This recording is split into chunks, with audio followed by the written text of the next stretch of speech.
In this video, I'm going to give you the art of influence, aka manipulation, in 5 steps. You're going to be able to influence anyone to do anything that you want them to do. Number 5 is the most important, so make sure you stay to the end. I'll show you that, and I'll give you an easy way to remember all 5 of these so you can go out in your daily life and influence these people. Now, you need to make sure that you influence people for good. And honestly, once you start seeing what I'm about to tell you, you're going to start, or once you're aware of it, you're going to start seeing it everywhere you go, with the news, with politics, with any kind of marketing that you see. You're like, hey, they're doing number 3 on me. Hey, they're doing number 4 on me right now. The key here is being aware of it so you don't get taken advantage, but then you can actually go and give your gifts, your products, your services out to the world and help people make decisions. That's really the key here for influencing and aka manipulating people to do what you want them to do, as long as it benefits them. Quick sponsor of this video is the 21-day recruiting machine challenge.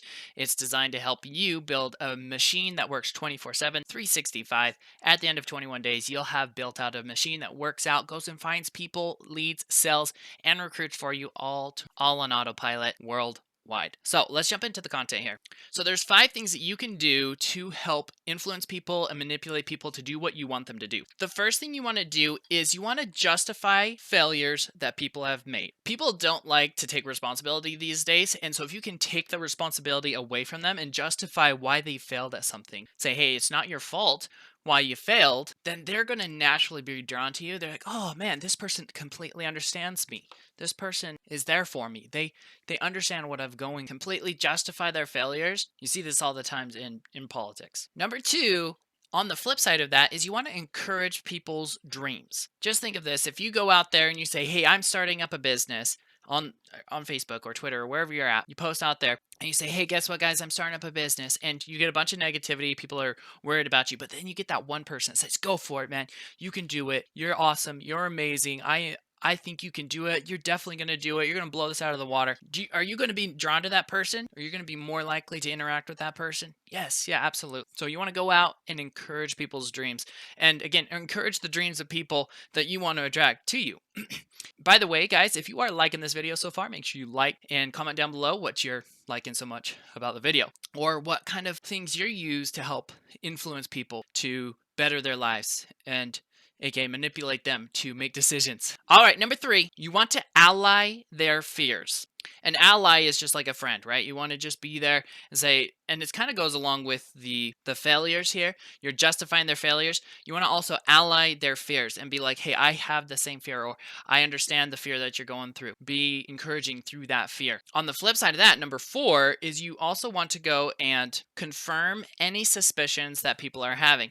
Now, this, you can see this really a lot in, like, with conspiracy theories. I personally love hearing people's conspiracy theories and just where they get their data, how they get their conclusions. I just love analyzing how people work like that. But you want to confirm their suspicions and one of the best ways to do this is like when you're saying to people like, hey, it's not your fault, you're encouraging their dreams, justifying their failures, you're allying their fears, and then you can come in and say, hey, you know what? I can confirm to you that because you've been suspicious. Man, like a year or 2 ago, what was it, the game? They'd say, hey, you're sus, imposter, or whatever it's called, right? The imposter. And you'd be like, this person's acting sus. You're like, oh yeah, I agree with that. And then you can battle it out and kick someone out of the planet or whatever it was, spaceship, right?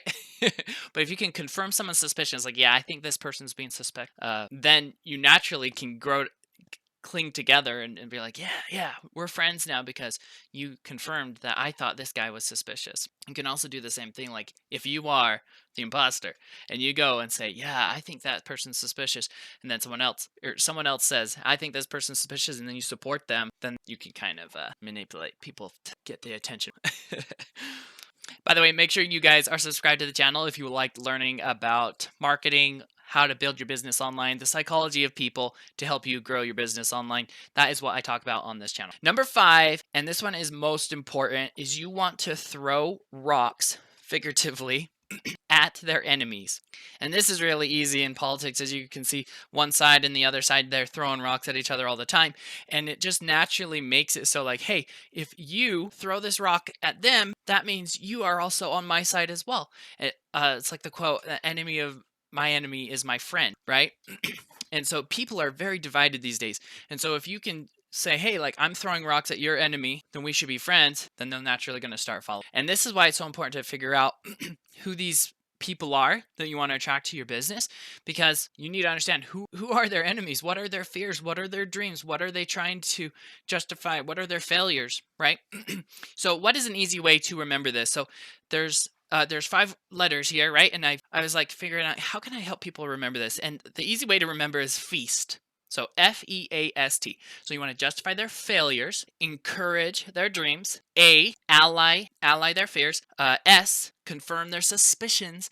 And then T, you want to throw rocks at their enemies. You do these things, you're going to really help people out a lot, because you're going to understand them better than they understand themselves, right? So just go make a list here of, okay, what are they trying to justify? What are their failures? What are their dreams? What are their fears? What are their suspicions? And then ultimately, who's their enemy that they're trying to fight up against? And they may not even know who their enemy is. So if you can clarify that for them, even more power to you. So guys, thanks for watching the video. Make sure you join the 21-day recruiting machine challenge. I go even more in depth on helping you find your target market, helping you build out a funnel that is going to be working 24/7, and helping you follow up with people in an evergreen way and go out and reach people, leads, sales, and recruits all in an automatic way, where you can actually use automation to attract people to you, and then you can actually spend your time talking to people that are actually interested in our offering and stuff. So thanks so much for watching, guys. Go out, be great, and create your freedom.